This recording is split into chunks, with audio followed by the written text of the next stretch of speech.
Most stories told about entrepreneurship focus on a single person, the person that leads the organization, the person that founded the organization, a person who started a product line, and many of them really neglect looking at the team. That person can't get anything done unless they have a team of really, really good people around them. It's about the environments that you work in, right? What are the different stakeholders, the different community groups that you're going to be interacting with and that you need to interact with to achieve your goals, your mission as an organization.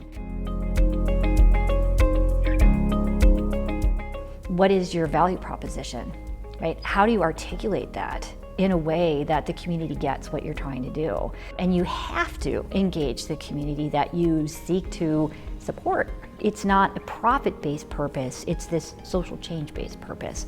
And with that comes this sense of how we do our work, not just what work we do, but how do we do it? And those roots then become what are our principles as an organization? How do we make decisions based on those principles? Part of what I'm trying to do at Mighty Red Barn is slow people down and say, what is it that we need to consider at the beginning? How do we bring people into these processes? How do we establish those values of our organization, those principles, the governance piece? How do we put that all together and slow down just a little bit at the beginning so that we can think about how do we iterate through this and build a really, really strong foundation and a really, really strong organization that can sustain itself and those connections with the community as it helps to evoke the change that the mission addresses.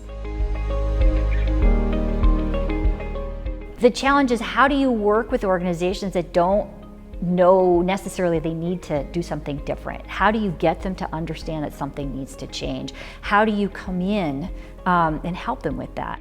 Part of what I do and part of what Mighty Red Barn does is we take on the uncertainty.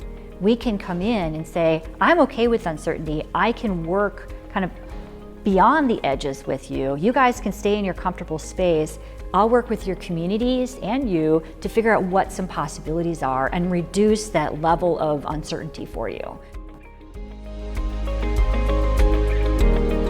Your entrepreneurial idea could be one of those shrubs or initial trees that comes into an ecosystem that has been sandblasted and lays the foundation for other things to come. So you don't have to have a 1,000-year-old tree.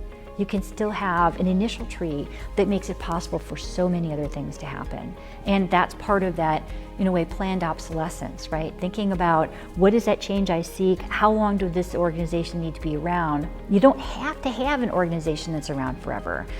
Being really thoughtful about, again, working with that community. When does this need to be handed off to the community? Or maybe you don't need the program anymore because the community has found other ways of making things happen that they need to happen. If you're trying to build an organization that is affecting some kind of change in a community and you don't have those roots, as an organization, you can get lost. You can get pulled in this direction or that direction. You get what's called scope creep or mission creep. And as a consequence, you lose your way and you lose your ability to serve the community and the mission that you came in for. So really, really important to be able to come back all the time and say, is this the way we do our work? And is this the work that we intend to do? Those are those roots.